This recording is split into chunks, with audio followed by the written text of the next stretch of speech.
नमस्कार दोस्तों, welcome back to my channel high classes. दोस्तों आज हम देखेंगे जैक बोर्ड द्वारा जारी किया गया 2023 के लिए, ठीक है, सोशल साइंस का मॉडल सेट, ठीक है, जो आपके बोर्ड एग्जाम के लिए मोस्ट इंपॉर्टेंट है। इसका आज हम देखेंगे very short answer type question, ठीक है, इंग्लिश मीडियम में देखेंगे, ठीक है। चलिए स्टार्ट करते हैं हम लोग।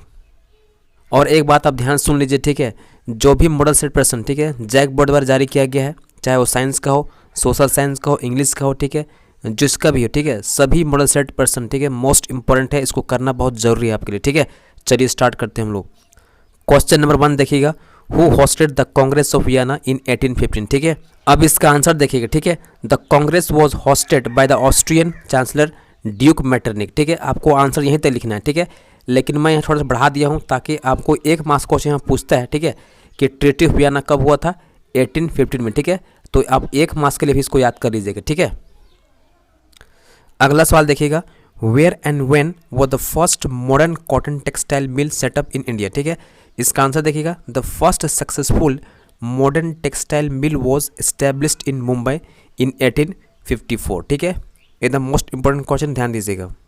अब नेक्स्ट क्वेश्चन देखिएगा, मोस्ट इंपॉर्टेंट है, व्हाट इज खरीफ क्रॉप, ठीक है। यहाँ पर जैक बोर्ड ने अपने मॉडल सेट क्वेश्चन पूछा है खरीफ क्रॉप, ठीक है, लेकिन आपसे बोर्ड एग्जाम में ये क्वेश्चन ना पूछ के आपसे पूछ देगा रबी क्रॉप, ठीक है। क्या पूछ देगा? रबी क्रॉप पूछ देगा, या तो टाइप्स ऑफ क्रॉप्स पूछ देगा, ठीक है।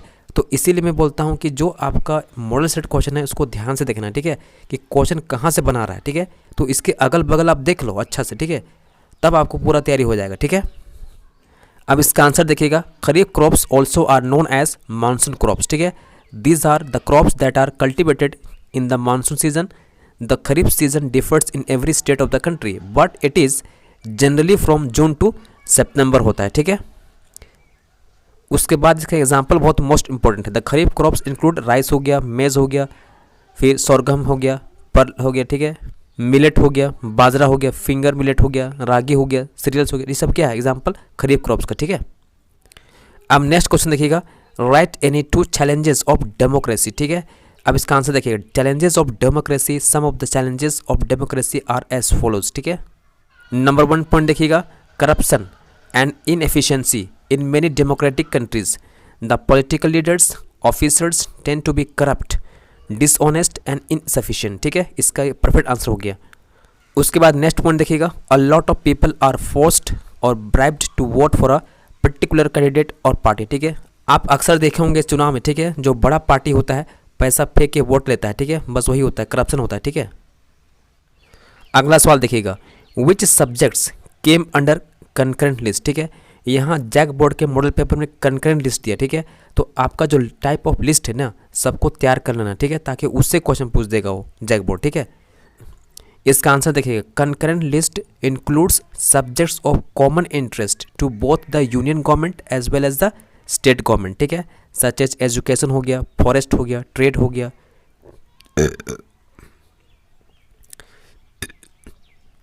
ट्रेड यूनियन हो गया, ठीक है, trade unions, marriage, adoption, succession, both the union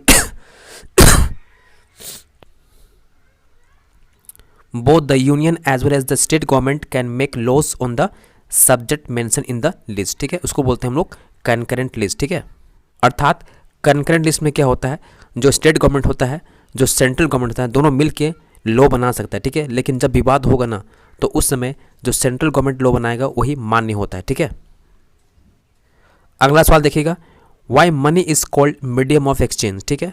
money is called medium of exchange because money is a widely accepted token that can be used for exchange of any goods or services. In old days, barter system was used as medium of exchange and later it was gold. अगला सवाल देखिएगा, most important है, what is foreign investment. Foreign investment is the long term investment made to acquire the control in the foreign country. It means when a foreign country brings capital and set up a production unit in our country, for example आपका merger of 2 or more organization, ठीक है। आप इसको इस प्रकार समझ सकते हो, ठीक है, अमेरिका ये है और ये इंडिया है, ठीक है।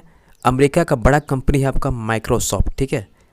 ये क्या करता है, माइक्रोसॉफ्ट यहाँ पर आता है इंडिया में, ठीक है, और अपना यूनिट यहाँ लगाता है, ठीक है, सेटअप करता है, और यहाँ पैसा यानी कैपिटल पूंजी यहाँ फंसाता है, ठीक है, इंडिया में फंसाता है, ठीक है, इंडिया में फंसा रहा है, यहाँ लगा रहा है। तब इसको बोलेंगे हम लोग फॉरेन इन्वेस्टमेंट कहेंगे। ठीक है, आया समझ में, बस यही चीज़ है। तो दोस्तों ये था सोशल साइंस का model set question English medium में। ठीक है, अगर आप लोग चाहते हो कि इसका वीडियो और आना चाहिए, ठीक है, सेक्शन बी का, सेक्शन सी का, तो मैं आपको ज़रूर बना के दूंगा। ठीक है, आप लोग कमेंट बताइए कि सर चाहिए तो मैं आपको दूंगा। ठीक है, चलिए मिलते हैं नेक्स्ट वीडियो में। धन्यवाद, जय हिंद।